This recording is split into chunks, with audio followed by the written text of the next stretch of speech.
उसको समुद्र में डाल दिया। उस घिसे हुए भाग से एक जहरीली ऐरत नाम की घास प्रकट हुई और आज भोजन की व्यवस्था है। सब यदुवंशी भोजन करने के लिए बैठे हुए हैं। कोई ने बोला कि भैया भोजन बहुत अच्छा बना है, कोई बोला भोजन अच्छा नहीं बना है। छोटी सी बात पर विवाद हो गया, झगड़ा प्रारंभ हो गया, एक दूसरे को मारने लगे। और जब शस्त्र खत्म हो गए तो वही ऐरत घास जो जहरीली घास थी वो निकाल करके एक दूसरे को मारने लगे और 56 करोड़ यदुवंशी एक दूसरे को मार करके मर गए। चतुपंचावशेष 5 लोग बचे। भगवान दाऊ भैया, दारुक, अर्जुन और उद्धव 5 लोग बचे। बाकी यदुवंश समाप्त हो गया। भगवान ने दाऊ भैया से कहा कि दाऊ भैया अब समय पूरा हो गया है। तो दाऊ भैया अपना असली स्वरूप लेकर के निर्धाम को चले गए। शेष नाग का रूप लेकर के अपने धाम को दाऊ भैया गए। भगवान ने अर्जुन से कहा, अर्जुन सब रानियों को लेकर के तो यहां से द्वारिका से जा। आज से 7वें रोज ये द्वारिका पानी में डूब जाएगी। और अर्जुन लेकर के गया तो भगवान ही भील बन करके आ गए। और आज अर्जुन से धनुष नहीं चला। समझ गया अर्जुन, भगवान की शक्ति भगवान के साथ जा रही है।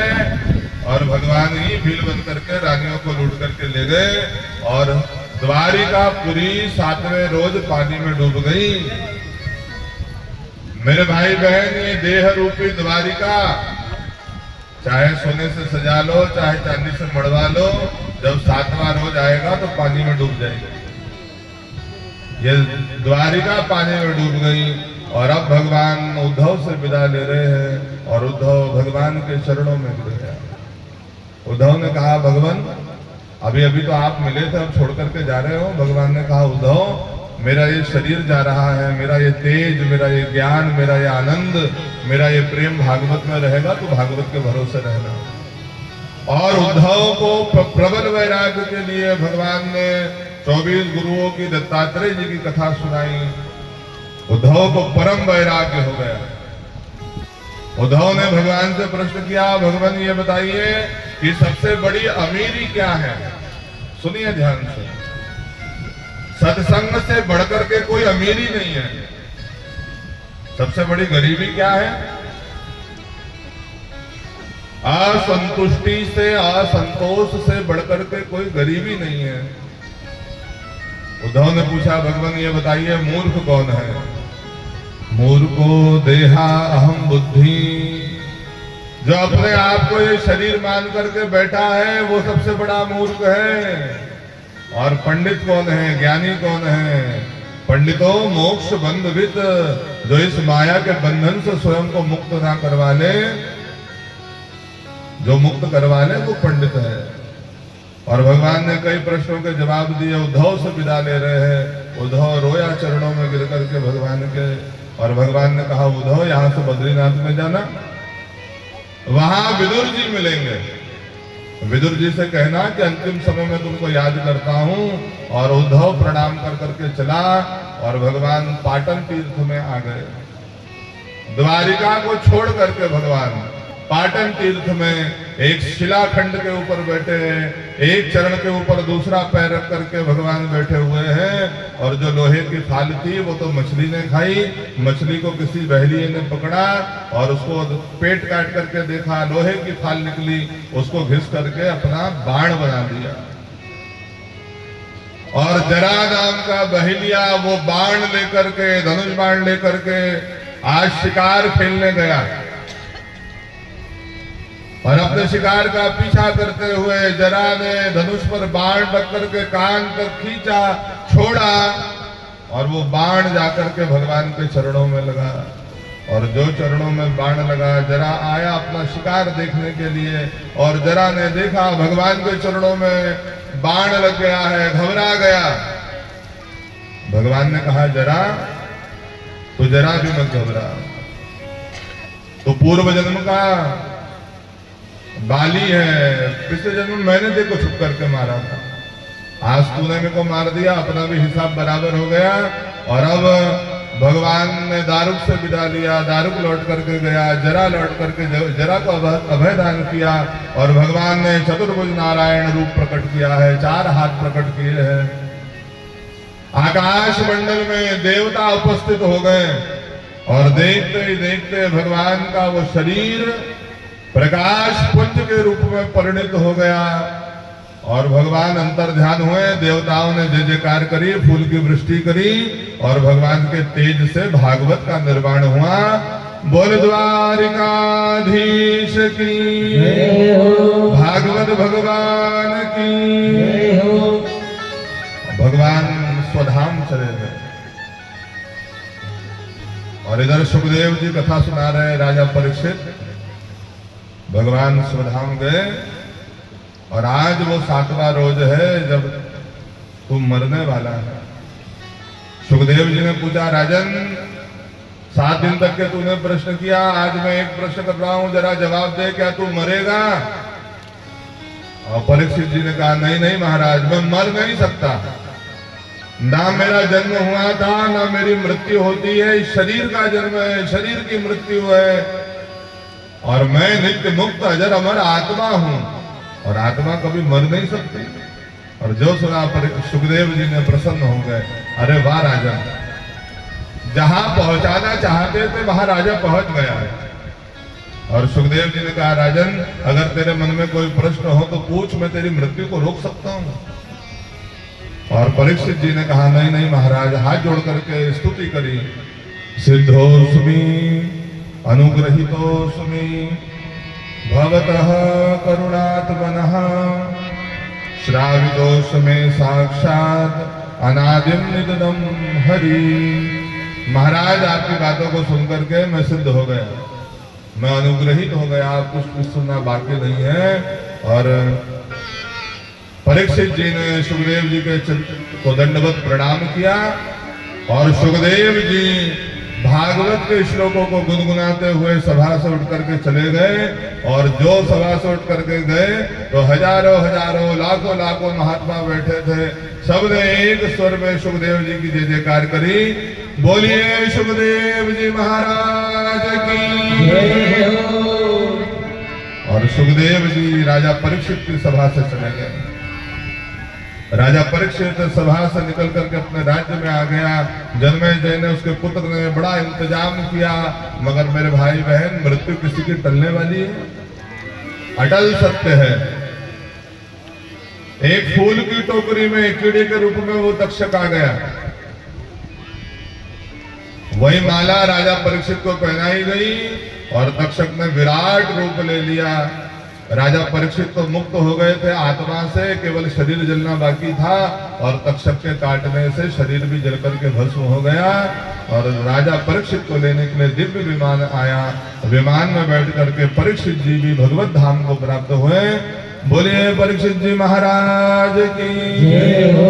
और इधर नैमिषारण्य तीर्थ में सूत जी महाराज शौनकादि 88,000 ऋषियों से कहते हैं कि शौनकादि ऋषियों, इस प्रकार कथा यहाँ पर विश्राम ले रही है। और कथा का अंतिम श्लोक सब मिलकर के साथ में बोलिए।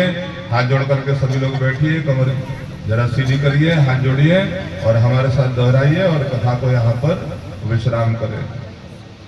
ओम हरि नमः, ओम हरि नमः, ओम परमात्मने नमः, ओम परमात्मने नमः, ओम विष्णवे नमः, ओम विष्णवे नमः। नाम संकीर्तनम यस्य, नाम संकीर्तनं यस्य, सर्व पाप प्रणाशनम, सर्व पाप प्रणाशनम्। नाम संकीर्तनम यस्य, नाम संकीर्तनं यस्य, सर्व पाप प्रणाशनम, सर्व पाप प्रणाशनम्। प्रणामो दुख शमनः, प्रणामो दुःख शमनः, प्रणामो दुख शमनः, प्रणामो दुःख शमनः। तम नमामि हरिं परा, तं नमामि हरिं परा, तम नमामि हरिं परा। तं नमामि हरिं परा। ओम हरि नमः, ओम हरि नमः, ओम विष्णवे नमः, ओम विष्णवे नमः, ओम श्री कृष्ण परमात्मने नमः। ओम श्री कृष्ण परमात्मने नमः। जिन भगवान का नाम संकीर्तन सब पापों को नाश करने वाला है, वो भगवान हम सबको अपना धाम प्राप्त करवावे। ऐसी कामना के साथ मेरे भाई बहन आज की कथा यहाँ पर विश्राम ले रही है। और मेरे भाई बहन आज कथा विश्राम ले रही है और कथा विश्राम से नया जीवन प्रारंभ करना। कथा तो विश्राम हो रही है मगर नए जीवन की शुरुआत करना। और जैसे कथा प्रेम से, आनंद से, विनम्रता से भरी हुई है, अपने जीवन में कथा का वो प्रेम, वो आनंद, वो विनम्रता भरना ताकि आपसे कोई मिले, आपसे जो मिले वो कहे कि हाँ कथा सुनने वाले लोग हैं। क्योंकि अगर कथा सुन के भी जीवन में परिवर्तन नहीं आया तो इसका नाम फिर कथा नहीं, व्यथा रखना पड़ेगा। इसलिए आज से ऐसा जीवन जीना कि जो आपसे मिले वो आपका हो जाए। और इसी कामना के साथ मेरे भाई बहन यजमान परिवार को बहुत बहुत आशीर्वाद। उन्होंने जिस कामना के उद्देश्य से, जिस संकल्प की पूर्ति के लिए कथा करवाई है, व्यास मंच से उनको आशीर्वाद कि उनका वो संकल्प पूरा हो गए। जो श्रोता बंधु नित्य कथा सुन रहे हैं उन सभी को आशीर्वाद। आप सभी को जो लोग कथा सुन रहे हैं, व्यास मंच से खूब खूब आशीर्वाद। आपको उन्नत मार्गदर्शन प्राप्त हो, आपके घर में सुख शांति बनी रहे, लक्ष्मी मैया का, अन्नपूर्णा मैया का भंडारा भरा रहे, किसान भाइयों के खेत में कभी अन्न की कमी ना होवे। और इसी कामना के साथ मेरे भाई बहन वाणी को विराम।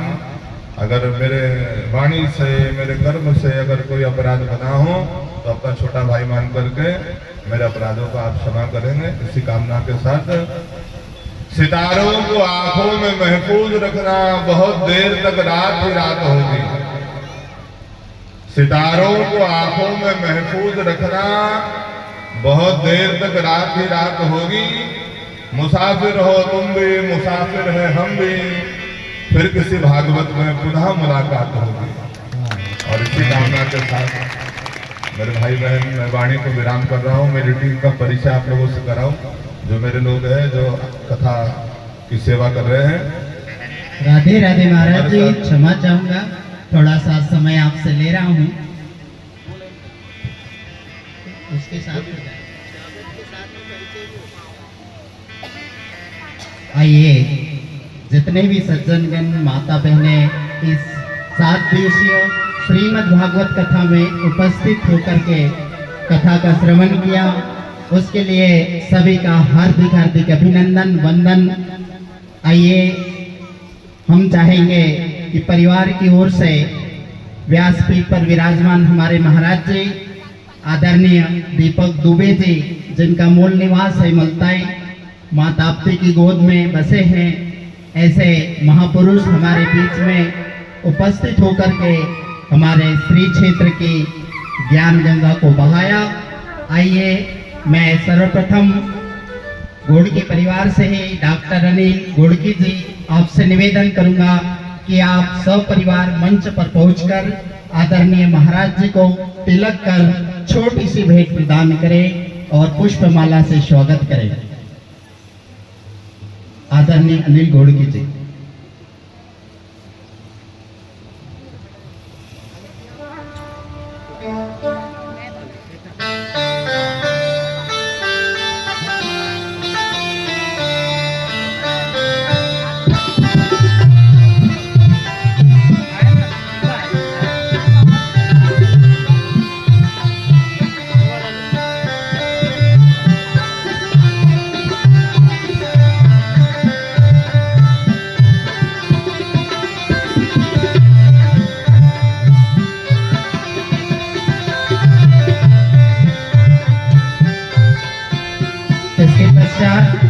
हमारे बीच में आदरणीय पंडित जी, जिन्होंने पूजा का पूर्ण कर्मकांड को अंजाम दिया, ऐसे आदरणीय महाराज जी श्री मानू मिश्रा जी, उनके स्वागत के लिए मैं सागर भैया घोड़की आपसे निवेदन करूंगा, वे पहुंच करके आदरणीय महाराज जी का पुष्पमाला से हम छोटी सी भेंट दे करके स्वागत करेंगे।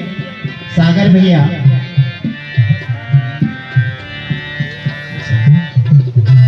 क्षमा करें शायद उपस्थित नहीं हैं। मैं उनके पिताश्री रमेश जी घोड़के आपसे निवेदन करूंगा साथ में भाभी जी भी पहुंच जाए और आदरणीय पंडित जी को तिलक लगाकर पुष्पमाला भेंट करके स्वागत करेंगे और छोटी सी भेंट देंगे।